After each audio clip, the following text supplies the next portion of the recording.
password may have been reused. We'll continue to follow this developing story as new details come out. The acting director of National Intelligence, Joseph McGuire, testified in front of the House Intelligence Committee after he withheld a whistleblower complaint. Yesterday, McGuire said he followed the guidance of the White House and Justice Department. However, he testified the whistleblower did the right thing. McGuire said he doesn't know the whistleblower's identity and was never asked to find out who the person is. We'll keep you updated as more information comes out. A UCF chemistry professor was placed on administrative leave, paid leave, following a student complaints. Now his students are left wondering what to do. Nightly News reporter Mackenzie Drigo tells us why he was put on leave in the first place. The only way UCF professor Colby On could talk with his students is through YouTube, letting his students know he is now on paid leave from UCF. After the chemistry professor uploaded a parody video, it got him escorted off campus Friday. It shows Professor On at his desk and another person being his anger translator, mocking the 2015 speech by President Obama, with comedian Keegan-Michael Key acting as an anger translator.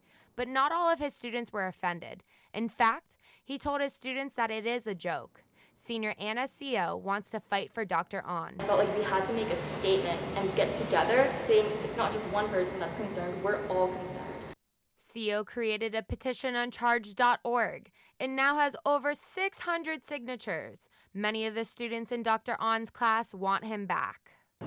This is the chemistry building that Dr. On's had classes and labs shut down after uploading a video on YouTube. Students say Dr. On treated the class like family. Other students, like senior Alicia Ney, feel that the university went too far. I just want my professor back. You know, we're a month in and it's really unfair to change the syllabus. CEO and Ney have a new professor with new curriculum. In Orlando, Mackenzie Drigo, UCF Nightly News. The students in the chemistry class will have to buy new textbooks. Dr. On is under investigation until further notice. This is a developing story. Stay tuned next week for more updates. UCF's population of 17,000 Hispanic and Latinx students allows UCF to self-identify as a Hispanic-serving institution. Nightly News reporter Mineta Bailey tells us how UCF is embracing the HSI identity beyond federal funding. Allows for universities with 25% or more undergraduate Hispanic students eligible for grants to better serve the community.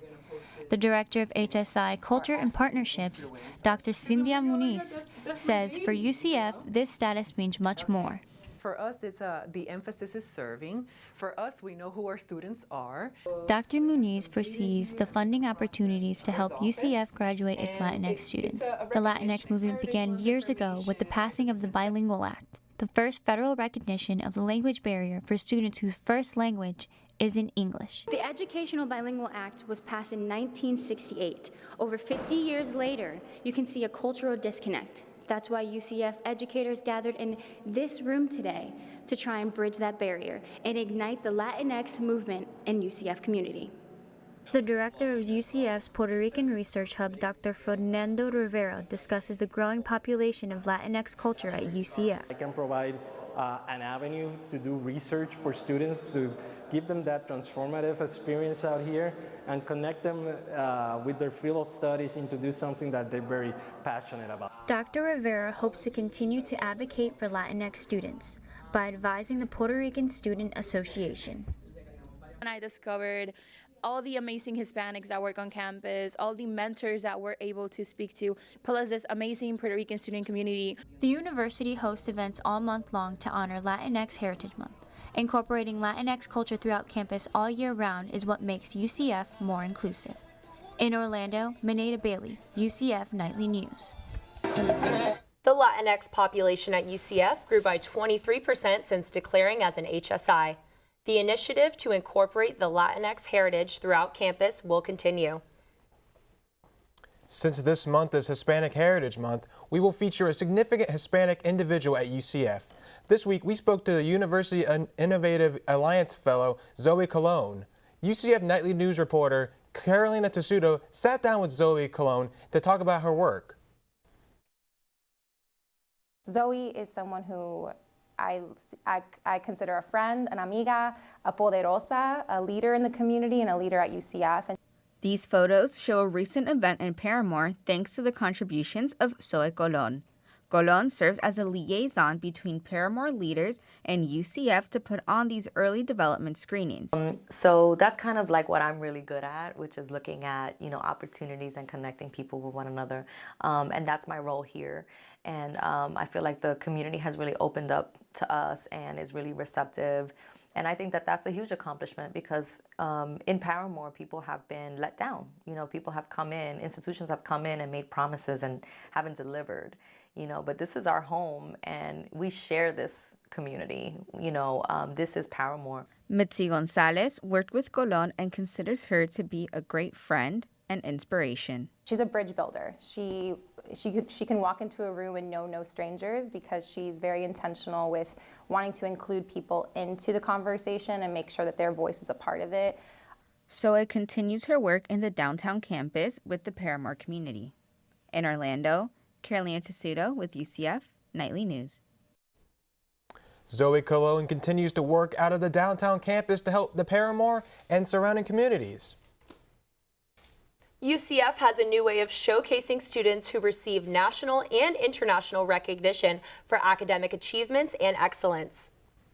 The acclaimed Knights Wall features the names of current and graduated students who have earned prestigious honors, awards, and fellowships. The wall is located outside of the Pegasus Ballroom inside of the Student Union. The names and awards features on the acclaimed Knights Wall contribute to UCF prestige and national rankings. Chris, it looks like we're going to have some great beach weather today. What are your plans for this afternoon? I plan to play basketball with some friends, but Nikki, tell us what the current conditions are looking like. All right, guys, the current conditions are looking like currently 81 degrees with humidity of 69%. Winds are south at 3 miles an hour and the chance of rain is 0%. Now back to Chris and Caitlin. Coming up on Nightly News. Learn how the student government is getting students involved in the UCF presidential search. Plus, find out who UCF Rosen College has officially partnered with to tackle human trafficking.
Last week, Nightly News highlighted SGA's rebrand into SG, or student government. A rebrand comes with a lot of changes, but how costly will these changes be? SG takes credit for overseeing 2 facilities on campus and for allocating funds to registered student organizations. The Recreation and Wellness Center, or RWC, along with the Student Union, is funded by SG. However, SG Comptroller, who is in charge of finance, Drew Rosenfield, says facilities funded by SG have time to replace the logos on buildings and items. But by no means are they going to be forced to allocate part of their own budget for student government's rebrand, essentially. Those who use the SG logo will simply be asked to use the new logo when they order new items. The rebranding is expected to be done in the next 3 to 5 years. Until then, the new SG logo and the old SGA logo will be used.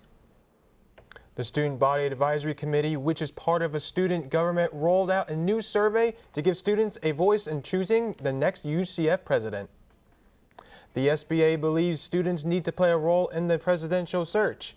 The survey asked students what they would like to see in a president and also asked students to rank different issues from more important to less important. The survey can be found in your web courses inbox sent from your student senator. SBA member Michael Oblenis says he wants students to have a voice to avoid another $1 million investigation. For us as senators, we felt that this is something that students should most definitely have an important role in deciding on who will be the next UCF president, due to the fact that this president could be tenured for 20 plus years. After the SBA receives the data from the survey, the members plan to present that information to the Board of Trustees. The members hope the Board of Trustees take students' input into account. Hazing kills at least 1 person in the U.S. every year. This week, schools across the country are joining in on National Hazing Prevention Week. UCF is one of those schools stepping up to stop hazing. National Hazing Prevention Week runs from September 18th through September 22nd. UCF marches from the Student Union to the Reflection Pond to protest against hazing. NHPW consists of activities and other events meant to educate the community on why hazing needs to end. UCF focus on implementing strict programs to the community. Associate Director Jermaine Graham doesn't want to lose another student again. I want to get the message out that hazing at any level is not right. Punishment of hazing depends on the severities. Criminal hazing can lead to prison time. Freshman transfer and returning students are required to complete the hazing prevention. You may have heard about the recent SunRail train accidents in the area. Find out what Florida officials are saying is the problem. And we'll take a look into this weekend's weather coming up.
The UCF Rosen College of Hospitality works towards preventing human trafficking. Nightly News reporter Nicole Coughlin tells us how hospitality students and faculty will train to make a difference. We are future leaders. This week, the United Abolitionists have officially partnered with UCF Rosen College of Hospitality to prevent human trafficking. The news conference was held to announce they will be training the faculty along with students that will be entering the hospitality and hotel management field. President Tomas Lares believes it is through the hospitality industry that we will be able to identify and prevent more victims. Just seeing over 10 years of already training and working with the hospitality industry here in Central Florida, seeing that workers do see victims coming through their hotels, motels, resorts. Orlando is ranked the 3rd in the nation for human trafficking. The International Labor Organization stated that there are approximately 40.3 million victims of human trafficking. That is around 620 times the amount of students right here at UCF. Students like Ariana Soto are trying to make a difference in any way they can. Soto is a part of an activism course here at UCF. We essentially pick a topic that we're passionate about and be activists. I picked human trafficking, and the reason why I did that is because I just hear so much about human trafficking, and I would like to involve myself more. The programs and trainings for students are set to begin next year. In Orlando, Nicole Coughlin, UCF Nightly News. For more information, you can head over to thefloridaabolitionist.org to find out how you can make a difference. Just this month, there's been 2 SunRail train-related accidents in Orlando. Some crashes in the past were fatal. I spoke to Florida transportation officials to see what they're doing to help prevent this. Trains always have the right of way. Transportation officials say some drivers try to beat the train. This video shows someone on West Colonial Drive earlier this month who tried this and failed. Florida Department of Transportation spokesperson Steve Olson says, fortunately, no one was hurt here, but that's not always the case. I would treat the railroad tracks almost like walking down the middle of I-4. Granted, it doesn't have the traffic right now, but that traffic can come in an instant, and it comes quickly. During Rail Safety Week, SunRail just announced their new campaign. They say the Going for Zero launch is for zero future distractions, collisions, and trespassers. I'm standing here in Winter Park where just weeks ago a SunRail train hit a car that stopped on the train tracks. Officials urge drivers to make sure that they stop before the train comes. Florida Highway Patrol Lieutenant Kim Montez reminds people that walking on the tracks is a serious offense. You are not allowed to walk on them. You can't walk on them for pictures. You can't walk on them to walk down the tracks. If you are caught on the train tracks, you will be trespassed by law enforcement, and it's a federal area. SunRail officials say people can join their online community safety watch through social media. Reporting in Orlando, Caitlin Pickens, UCF Nightly News. UCF students and faculty can ride the SunRail for free until the end of the month. For more information on the new safety campaign, you can visit their website at sunrail.com. I'm so excited for the football game this weekend. I mean, the weather looking good right now. What about you, Caitlin? Oh, I am going to the game. I am tailgating. I might be sweating a little bit, though. Nikki, can you tell us about the weather this weekend? Of course. All right, guys, let's first take a look into Florida's weather. Up in Tallahassee and Jacksonville, they're in the mid-90s. Down in Orlando, it is also 90. In Tampa, the high is 92, with Miami being the lowest high at 86 degrees. The lows are 69 in Tallahassee. In Jacksonville, we have a low of 71. In Tampa, we have a low of 72. In Orlando, a low of 71. And in Miami, a low of 80. Let's take a look at this week's weather. For tomorrow for the game, we have a high of 90 and a low of 71 with 0% chance of rain. The rest of the week, there is about a 20% chance of rain, a high of 88 on Sunday, a low of 72, and the rest of the week, high 80s. Now back to Caitlin and Chris with the rest. Sadly, UCF football suffered a rare regular season loss. Plus, see what changes are coming to UCF game day for students.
Hi Knights fans, I'm Mineta Bailey and this is your UCF Nightly News Sports Update.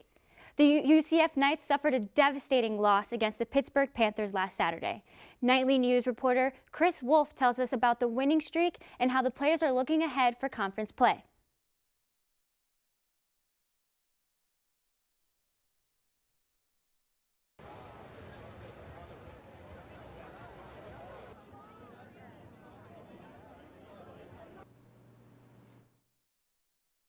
One play changed the whole season. Davis. Matthews.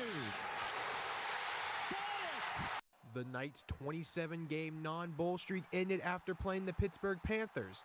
It was their first non-bowl loss since 2016. The Knights' resiliency was relentless during the streak. They overcame quarterback Mackenzie Milton's gruesome knee injury last season to win the American Conference and secure their second straight New Year's Six game. The Knights won regardless who started at quarterback. UCF featured 4 different starting quarterbacks in their last 6 non-bowl games. They went 5-1 in those games. Knights defensive back Tay Gowan says they'll stick together and look ahead despite the loss.